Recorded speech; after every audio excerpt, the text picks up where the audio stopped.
Hello, आप सबका मेरे चैनल स्प्रेडिंग ला ज्ञान में स्वागत और अभिनंदन है। मैं एविडेंस एक्ट की एक इम्पॉर्टेंट प्रॉब्लम जो कि यूपी एपीओ 1982 में पूछा गया था पूछ रही। अगर आपको इसका उत्तर पता है तो इनबॉक्स में जाकर टाइप करिए और नहीं पता है तो मेरी पूरी वीडियो वॉच कर लीजिए।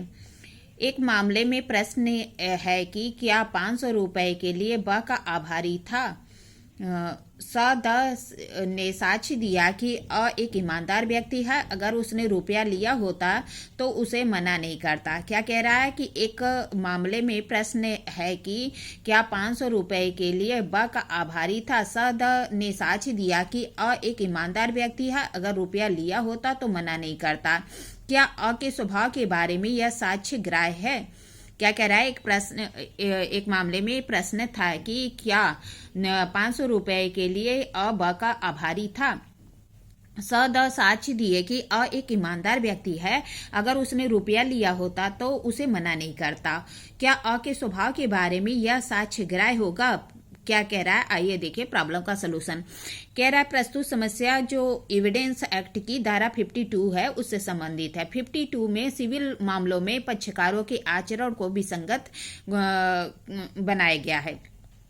क्या कह रहा है कि 52 में जो सिविल मामले में पक्षकार के आचरण है उसको जो है विसंगत बनाया गया है। धारा 52(52) के अनुसार सिविल मामलों में यह तथ्य कि किसी संपृक्त व्यक्ति का सील ऐसा है जो कि उस पर अधिरोपित किसी आचरण को अधिसंभाव या अनधिसंभाव बनाता है। क्या कह रहा है कि अगर सिविल मामले में तथ्य यह है कि क्या संपृक्त व्यक्ति का सील या आचरण ऐसा है जिस पर आरोपित किसी आचरण को अधिसंभाव या अनधिसंभावी बना देता है तो विसंगत होगा। वहां तक के सिवा जहां तक कि ऐसा सील अन्यथा सुसंगत प्रकट होता है। क्या कह रहा है कि अगर किसी व्यक्ति का सील ऐसा है जिस पर आरोपित आचरण को वह अधिसंभाव या अनधिसंभावी बना देता है तो वह विसंगत होगा। वहां तक के सिवा जहां तक कि ऐसा सील अन्यथा सुसंगत तथ्यों को प्रकट करता है। क्या कह रहा है कि धारा 52 कह रहा है कि सिविल मामलों में चरित्र का साथ अपवर्जित करती है। धारा 52 क्या कहती है कि जो सिविल मामले हैं उसमें चरित्र का जो साक्ष्य है उसको अपवर्जित करती है क्योंकि यह अत्यंत दूरवर्ती होता है।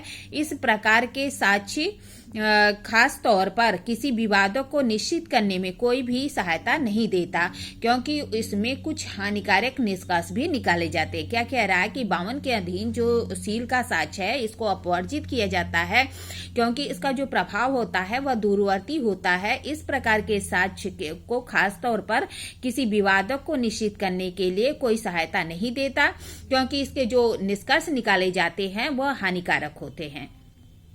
क्या कह रहा है कि धारा 52 में एक सामान्य नियम बताया गया है कि किसी व्यक्ति का सील का साक्ष्य यह दर्शित करने के लिए नहीं किया जा सकता कि जो आरोप उस पर है वह सील से संबंधित है कि नहीं। इस सामान्य नियम के कुछ अपवाद हैं। क्या कह रहा है कि जो धारा 52 है एक सामान्य नियम बताती है कि किसी व्यक्ति का सील दर्शाने के लिए नहीं किया जा सकता क्योंकि उस आरोप उस पर उसके सील से संबंधित है कि नहीं यह जो है नहीं निर्धारित किया जा सकता। इसके कुछ अपवाद हैं। क्या तो कह रहा है कि सील नुकसानी पर प्रभाव डालने वाले हो, सील स्वयं विवादक तथ्य हो और सील अन्य सुसंगत तथ्यों से प्रकट होता हो। क्या कह रहा है कि जब सील नुकसानी पर प्रभाव डालते हो, जब सील विवादक हो और जब सील किसी अन्य सुसंगत तथ्यों को प्रकट करते हो। प्रस्तुत समस्या में प्रश्न यह है कि क 500 रुपए के लिए ब का आभारी है और स और द यह साक्ष्य दिया कि ईमानदार व्यक्ति है, वह रुपया लिया होता तो मना नहीं करता। तो कह रहा है प्रस्तुत मामला दीवानी मामला है। यहाँ पे स द का साक्ष्य कि यदि रुपया लेता तो वो मना नहीं करता उसके सील को दर्शाता है।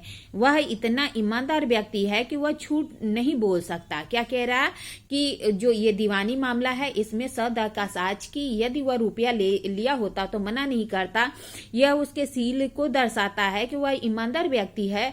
यदि उसने रुपया लिया होता तो झूठ नहीं बोलता। जबकि धारा 52 सिविल मामलों में सील के साक्ष्य को विसंगत बताती है। अतः जो स और द का सील के बारे में दिया गया साक्ष्य है वह विसंगत होगा, क्योंकि यह साक्ष्य अपवादों में नहीं आता और अ के सील के नुकसानी पर कोई प्रभाव नहीं पड़ता, क्योंकि यह मामला नुकसानी पर आधारित नहीं है। इस मामले में न तो सील विवादक है और न ही सील अन्य सुसंगत तथ्यों से प्रकट होता है।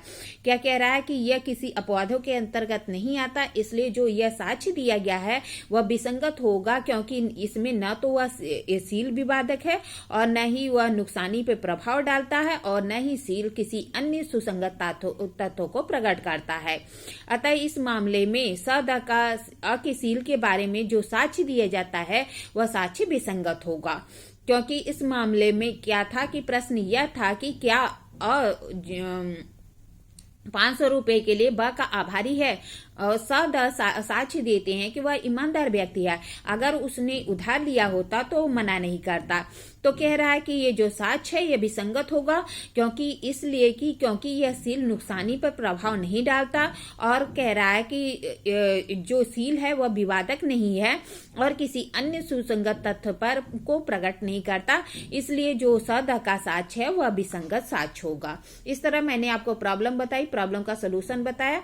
ऐसी ही अच्छी प्रॉब्लम के लिए मेरा चैनल सब्सक्राइब करिए, लाइक करिए, कमेंट करिए। ठीक है, धन्यवाद, थैंक यू।